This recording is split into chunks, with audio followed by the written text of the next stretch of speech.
నా రక్షణ దినాలకి ముందు నేను ఒక బ్రాందీ షాప్లో పనిచేసేవాడిని. మా నాన్నగారు భయంకరమైన త్రాగుబోతు. ఆయనకి ఒక రిక్షా ఉండేది. ఆ రిక్షా తొక్కుతూ ఆ వచ్చిన డబ్బులతో బాగా త్రాగేవారు. ఆ త్రాగుబోతులతో కలిసే ఆయన ఉండేవారు. ఆ రిక్షా ఓనరు ఒక టెంట్ హౌస్లో పనిచేస్తూ మా నాన్నగారు ఆ ఓనర్ దగ్గర ఉండేవారు. ఆ ఓనర్గా అన్నారంట ఒకరోజు, ఈ పక్కన బ్రాందీ షాప్లో పనిచేయడానికి ఎవరైనా పిల్లలుంటే కావాలి, కుర్రవాళ్ళు అంటే. ఎవరో ఇందుకు మా అబ్బాయి ఉన్నాడు, ఖాళీగా ఉంటున్నాడు అని చెప్పేసి నన్ను తీసుకెళ్ళి ఆ బ్రాందీ షాప్లో నన్ను జాయిన్ చేశాడు. ఆ బ్రాందీ షాప్లో జాయిన్ చేసిన తర్వాత నేను ఇంచుమించు ప్రతిరోజు స్కూలు అయిపోయిన తర్వాత 5 గంటలకి నేను స్కూల్ నుంచి వచ్చేసి బ్యాగ్ ఇంట్లో పెట్టేసి ఆ బ్రాందీ షాపులోకి వెళ్ళిపోయి అక్కడ పని చేసుకుంటూ ఉండేవాడిని. ఆ త్రాగుబోతులు వచ్చినప్పుడు వాళ్ళందరికీ ఈ గ్లాసులో మద్యం పోసి ఇచ్చేవాడిని.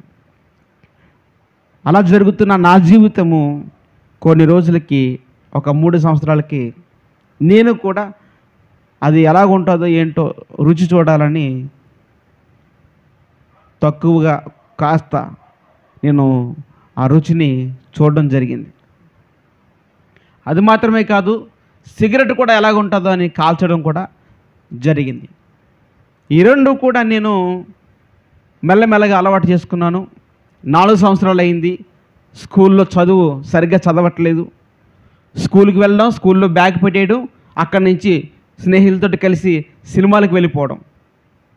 డబ్బులు ఎక్కడి అంటే, రాత్రి బ్రాందీ షాపులో పనిచేశాను కదా, రాత్రి ఆ బ్రాందీ షాపులో పనిచేసినందుకు గాను నాకు వచ్చిన డబ్బులతోటి 400, 300 ఆ డబ్బులు పెట్టుకుని మరలా స్నేహితులతోటి సినిమాలకి వెళ్ళిపోయి వాళ్ళకంతా నేనే ఖర్చు పెట్టేవాడిని, పెట్టుబడి పెట్టేవాడిని. 2003, 4, 5, 6 సంవత్సరాల్లో రోజుకి నాకు 500 వచ్చేది. ఈ రోజుల్లో అది చాలా ఎక్కువ. రోజుకి 500 రూపాయలు అంటే ఆ రోజుల్లో చాలా ఎక్కువ. మరి ఆ డబ్బులన్నీ కూడా ఇంటికాడ ఇచ్చేవాడిని కాదు. మరి మా అమ్మగారు బాగా కష్టపడి పనిచేసి ఆ తెచ్చిన డబ్బులతోటే కుటుంబాన్ని పోషించేది.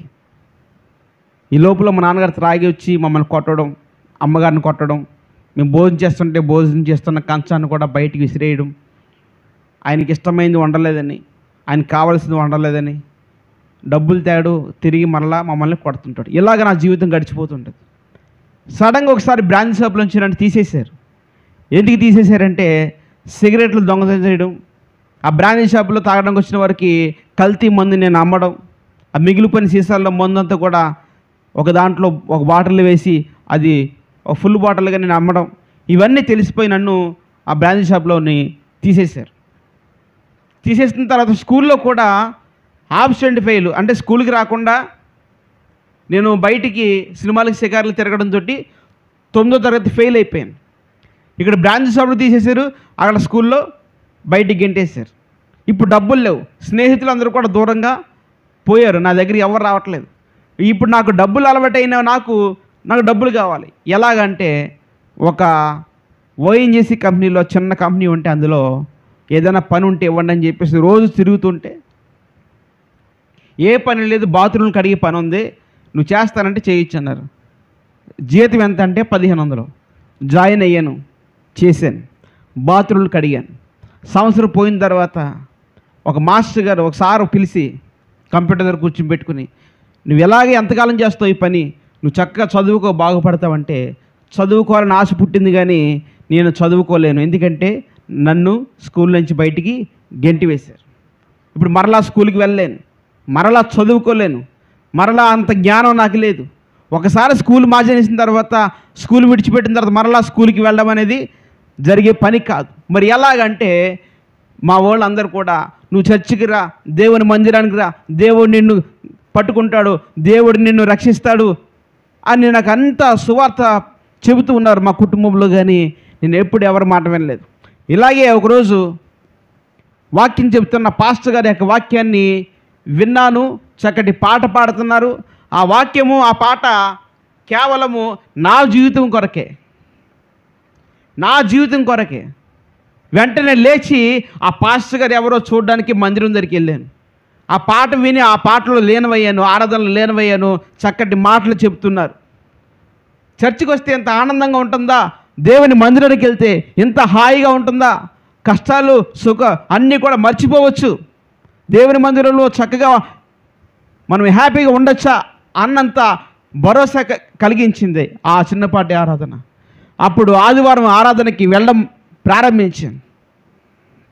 ఆ ఆదివారం ఆరాధనకి నేను వెళ్ళడం ప్రారంభించాను.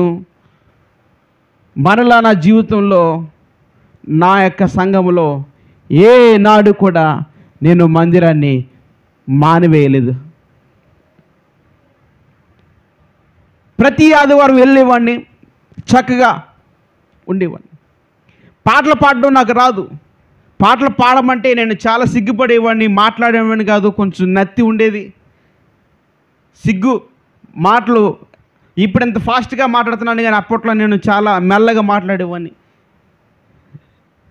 పాటలు పాడడం నేర్చుకోవడం మెల్లగా, వాళ్ళందరూ పాడుతుంటే నేను కూడా పాడాలని ఆశపడుతుంటే పాటలు నేర్చుకున్నాను 1 సంవత్సరం పాటు. చక్కగా పాటలు వచ్చాయి, కానీ దానికి కలిసేది కాదు. ఏంటి? తాళం కలిసేది కాదు. నేను పాటలు పాడడం మొదలు పెట్టానంటే వెంటనే ఆ యొక్క వాయిద్యాలు కొట్టే వాళ్ళందరూ కూడా ఆఫ్ చేసేసి కింద కూర్చుని పోయేవారు, కొట్టేవారు కాదు.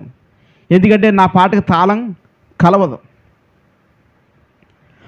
మరొక సంవత్సరం దేవుడిని అడిగాను, ప్రభువా ఈ తాళం ఏంటి, ఈ తాళం కలిసేలాగా నాకు సహాయం చేయమంటే దేవుడు అలాగే వింటుండగా పాడుతుండగా తాళం కలిసేలాగా సహాయం చేశాడు. మరొక సంవత్సరం దేవుని కొరకు నేను ఎన్ని చేస్తున్నాను కదా, పాటలు పాడుతున్నాను, అన్ని చేస్తున్నాను, కానీ నాకు చదువు లేదు కదా. ప్రభువా నాకు ఆ చదువు కావాలి, 10వ తరగతి పాస్ అవ్వాలి, నేను అది కడితే నా జీవితం సెటిల్ అవుతుందని చెప్పేసి చాలామంది చెప్తున్నారు.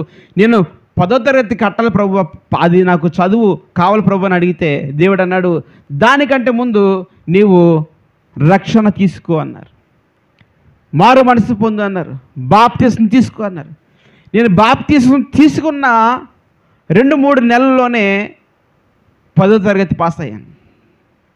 10వ తరగతి పాస్ అయిన తర్వాత అందరూ ఆశ్చర్యపోతున్నారు, వీడు చదువు మానేసి బ్రాంచ్ సభలో పనిచేసుకున్నవాడు మరలా చదువుకోవడం ఏంటి, 10వ తరగతి పాస్ అవ్వడం ఏంటి, ఏ స్కూల్లో గెంటేశారు ఆ స్కూల్లోకి వెళ్ళి నేను మరలా 10th క్లాస్ కట్టాను, ఆ మాస్టర్ల చేతి మరలా మంచివాడిగా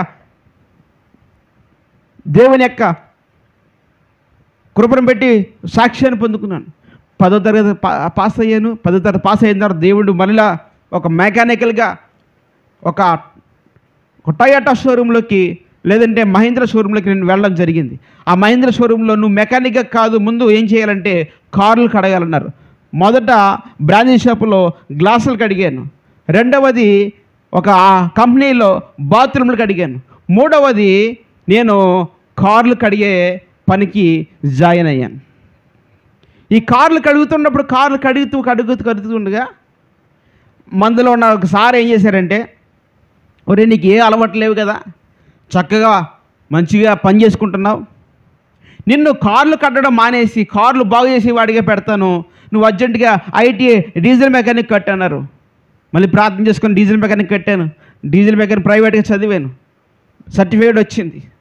మెకానిక్గా నేను ప్రమోట్ అయ్యాను. అక్కడి నుంచి మరలా వేరే కంపెనీకి ప్రమోట్ అయ్యాను. అక్కడి నుంచి మరలా వేరే కంపెనీకి ప్రమోట్ అయ్యాను. దేవుడు అంచెలంచెలుగా దీవిస్తున్నప్పుడు 2012 సంవత్సరంలో టొయోటాలో ఒక కాల్ లెటర్ వచ్చింది, నువ్వు ఇందులో జాయిన్ అవ్వాలని. వెళ్ళాను ఇంటర్వ్యూకి. రాజమండ్రిలో ఇంటర్వ్యూ జరిగింది. కాకినాడ నుంచి రాజమండ్రి వచ్చారు. రాజమండ్రిలో ఇంటర్వ్యూ జరిగిన తర్వాత డిసెంబర్ ఎండింగ్ ఆ టైంలో దేవుడిని అడిగాను, నూతన సంవత్సరంలో ప్రభువా ఒక మంచి తీర్మానంతో నీవు నాకు మంచి ఉద్యోగం చేయాలంటే దేవుడు ఖచ్చితంగా ఆ టొయోటాలో ఉద్యోగం ఇచ్చారు. ఆ 2012 సంవత్సరం తర్వాత 2013 సంవత్సరంలో టొయోటాలో ఉన్న వాళ్ళతో కొంతమంది యూత్ తోటి మన దేవునికి ఎంత గొప్ప సహాయం చేస్తున్న దేవునికి మనం ఏం చేయాలని ఒక తీర్మానం చేసుకొని పేద విధవరాలకి ప్రతి నెల కొంత సహాయం చేయడం మొదలుపెట్టాను. ఇదేంటి వీడికి ఇల్లు లేదు ఉండడానికి, చూస్తే ఇంచుమించు 6, 7, 8 మంది ఉన్నారు వీళ్ళు. ఒకరమ్మో అక్కడ, ఒకరమ్మో ఇక్కడ ఉంటున్నారు. వీళ్ళు సరైన ఇల్లు లేదు, ఈడి సహాయం చేయటువంటి పేదలకి అని చెప్పేసి చాలామంది వేరే వేరేగా అనుకున్నారు. ఫారెన్ నుండి ఫండ్ వస్తుంది వీడికి అనుకున్నారు. నాకు ఎక్కడ ఫారెన్ ఫండ్స్ లేవు, కానీ నా కష్టాన్ని నమ్ముకుని సహాయం చేశాను. ఒక సంవత్సరంలో దాదాపు 1,50,000 రూపాయలు నేను సహాయం అందించగలిగాను. దేవుడు ఇది చూసి 2014లో నన్ను పట్టుకుని నా స్నేహితుల ద్వారాగా, నా ఆత్మీయుల ద్వారాగా, వారందరి సహాయంతో నేను ఏం చేశానంటే ఒక మంచి ఇల్లు కట్టగలిగాను. దాదాపు నేను కట్టిన ఇల్లు ఇంచుమించు 7 సంవత్సరాల వరకు కూడా మా వీధిలో ఎవరు కూడా అలాగా అటువంటి ఇల్లు కట్టలేకపోయారు. బ్రాందీ షాపులో ఉన్న నేను, పనికిరాని పాత్రగా ఉన్న నేను, పెంట కప్పు మీద ఉన్న నేను దేవుని సహాయంతో అద్భుతంగా ఒక మంచి ఇల్లు కట్టగలిగాను. డబ్బులు ఎక్కడి అంటే దేవుడు సహాయం చేశాడు. ఇప్పటికీ నేను సహాయం చేసిన వారికి డబ్బులు ఇప్పటికీ ఇవ్వలేదు. వారు ఇప్పటికీ నన్ను అడగలేదు. నీ చేతులు ఎప్పుడు దేవుడు బలపరిస్తే అప్పుడే ఇమ్మని వారు నన్ను ప్రేమించారు. ఎందుకు ఈ మాటలు చెప్తున్నానంటే, ఇల్లు కట్టిన తర్వాత దేవుడు ఇల్లు ఇచ్చాడు, ఉద్యోగం ఇచ్చాడు, అన్నీ బాగున్నాయి. నేను దేవుని కొరకు ఏం చేయాలని ఆశతోటి 2015లో సువార్తను ఉచితంగా ప్రకటించడే నా జీవితమని పౌలు గారు తీసుకున్న తీర్మానంతో నేను ₹1 కూడా ఎక్కడ డొనేషన్ తీసుకోకుండా, కానుకలు పట్టకుండా 78 మీటింగ్స్ ఆ ప్రాంతాల్లో యూత్ మీటింగ్స్ నేను ప్రారంభించి ఎన్నో మీటింగ్స్ చేశాను. ఉన్నంతలోనే జీవితంలో మనం దేవుని సేవని ఎంతో కొంత సవాలవంతంగా మనం జరిగించాలనే ఉద్దేశంతో కానుక పట్టకుండా, డొనేషన్ లేకుండా, సొంత డబ్బులతో, సొంత ఖర్చులతో ఇంచుమించు 80 మీటింగ్స్ వరకు నేను యూత్ మీటింగ్స్ చెప్పాను. ఇప్పుడు లైవ్ వెళ్తుంది, చాలామంది చూస్తూ ఉండొచ్చు. ఇది ఏం అబద్ధం కాదు, వాస్తవం చెబుతున్నాను. దేవుడు అద్భుతంగా నన్ను వివాహ స్థాయికి తీసుకొచ్చాడు. చాలా సంబంధాలు వచ్చాయి, చేసుకోమని చెప్పారు, అడిగారు. పాస్టర్ గారు అమ్మాయి అది ఇది అని చెప్పేసి చాలా రకాలుగా చెప్పారు. నేను ఒకటే అన్నాను, నేను కలిగి ఉన్న దేవుడు నాకు ఇంతటి స్థాయిని, స్థితిని ఇచ్చాడు కాబట్టి ఆ సంబంధం విషయంలో కూడా నా యొక్క సాటి అయిన సహాయాన్ని కూడా దేవుడు తీసుకొచ్చి నాకు నా ముందర పెడతాడు. కానీ నేను దేని కొరకు ఎక్కడికి పరిగెట్టనని తీర్మానం చేసుకుని కూర్చున్నాను. ఒక మంచి సంబంధాన్ని దేవుడు నాకు తీసుకొచ్చాడు. ఇప్పుడు నా చక్కటి ఆ యొక్క భార్య ఒక మంచి గాయకురాలు, ఒక సేవకుని యొక్క కుమార్తె, ఒక మంచి ఆత్మీయురాలు, సేవలో ఉపయోగపడే సాటి అయిన భాగస్వామిని దేవుడు నాకు ఇచ్చాడు. అంత మాత్రమే కాదు, నాకు వివాహం ఇంచుమించు దాదాపు 4 సంవత్సరాలు అవుతుంది. ఈ 4 సంవత్సరాల్లో నేను ఏం చేశానంటే, ఇన్ని కష్టాల్లో ఉన్నాం కదా, దేవుని సువార్త ఏడతెరపు లేకుండా చేశాను, డబ్బులను ఖర్చు పెట్టేశాను, చాలా అప్పుల పాలైపోయాను. మరి మీ అమ్మాయి మాకు పెళ్లి చేస్తున్నారు, నేను ఉద్యోగం చేసుకుంటూ మీ అమ్మాయిని కూడా ఎక్కడైనా చిన్న పనికి పెడతాను, మీరు ఒప్పుకుంటారంటే మా అత్తమ్మగారు, మా మామయ్య గారు, అది మీ ఇష్టం అండి, మీరు పెళ్లి చేసిన తర్వాత మీరు ఎలాగ జీవించినా దేవుని చిత్తం, కానీ సేవ అయితే చెయ్యాలని అనుకుంటున్నాం, సేవకురాలుగా సమర్పించాం అని వాళ్ళు చెప్పడంతో నేను కొంత పని ఎక్కడైనా చూసి ఆమెను పెడదాం చేద్దాం అనుకున్నాను. కానీ సంవత్సరం తిరిగే లోపు నా పని నేనే మానేసి, నా ఉద్యోగం నేనే మానేసి, నాకంతటా నేనే ఇంటికి వెళ్ళి మా ఆవిడతో చెప్తున్నాను, అమ్మ నేను ఉద్యోగం మానేశానని. అదేంటి ఉద్యోగం మానేంటి, నువ్వే నన్ను పని కడతాను కదా, ఎక్కడన్నా మన ఇద్దరు కలిసి పని చేసుకోవచ్చు అనుకున్నాం, కానీ నువ్వు ఉద్యోగం మానేంటి.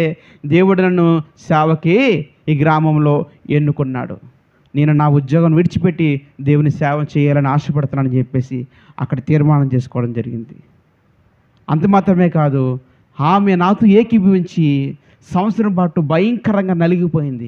తినడానికి అప్పుడు దాకా తిండి ఏం కావాలంటే అవి, ఏదన్నా తక్కువ వచ్చిందంటే ఆర్డర్ పెట్టి రప్పించడం అలా ఉండేది. మరి జీతం లేదు, ఇప్పుడు ఉద్యోగం లేదు, పరిచయం చూస్తే కొత్తగా ప్రారంభించాం, ఎవరు లేరు, 2 3 వస్తున్నారు, మరి ఎలా పోషించబడతాం? ఏలియాను దేవుడు ఎలాగైతే పోషించాడో కాకుల చేత, నా సేవకుని నేను పోషించుకుంటానని దేవుడు ఆయన రోషం కలిగి ఉన్నాడు. ప్రేమ కలిగి కాదు, రోషం కలిగి ఉన్నాడు. ఎందుకు తెలుసా?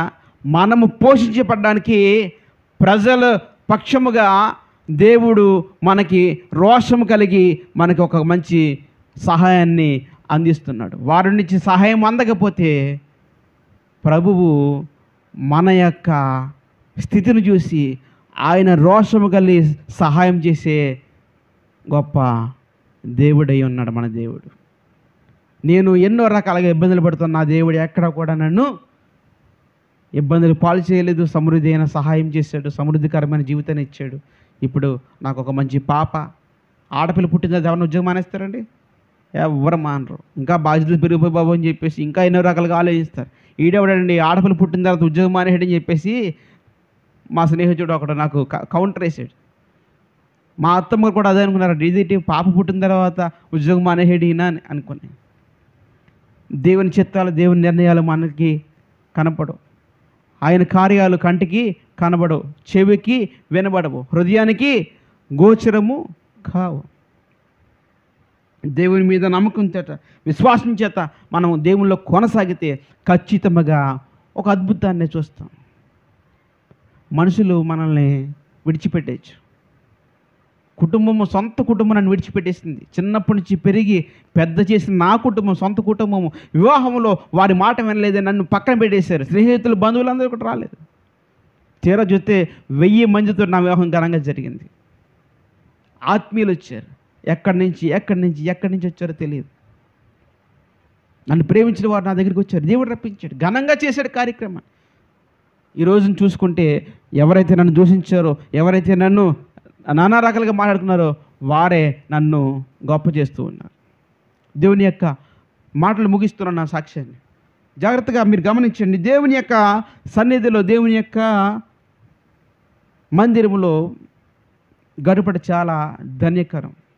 అన్న ప్రవక్తని తన జీవితకాలం అంతయో 84 ఏండ్లు విధురాలుగా ఉండి దేవుని మందిరంలో సేవ చేయించుండెను అని అక్కడ వ్రాయబడి ఉంటుంది లోకాసు వార్తలో. సేవ అంటే ఏమీ లేదు. మీరు వచ్చారు, కూర్చున్నారు, పాటలు పాడుతున్నారు, వాక్యం చెప్తున్నారు. దేవుని మందిరంలో సేవ, మీరేమి ఆశించి సేవ చేస్తున్నారని దేవునికి తెలుసు. ఇదే నిజమైన సేవ అని దేవుని కోరుకుంటున్నారు. దేవుని యొక్క సన్నిధిలో మీకు మంచి మాట చెబుతున్నాను. దేవుని కొరకు జీవిస్తే సవాలుగా జీవించు. అది చేత కాకపోతే దేవుడిని విడిచిపెట్టి ఉంటే వెచ్చగానే ఉండు, లేదంటే చల్లగానే ఉండు. నులివెచ్చని స్థితిలో ఉండద్దని వాక్యం చేయవలసింది. నీకు చేత అయితే సవాలుగా జీవించడం మొదలుపెట్టు, సవాలుగా జీవించు. అది చేత కాలేదా దేవుని సహాయం అడుగు, అలా ఎలా జీవించాలని. దేవుని యొక్క మాటలు ముగిస్తున్నాను నా సాక్ష్యాన్ని.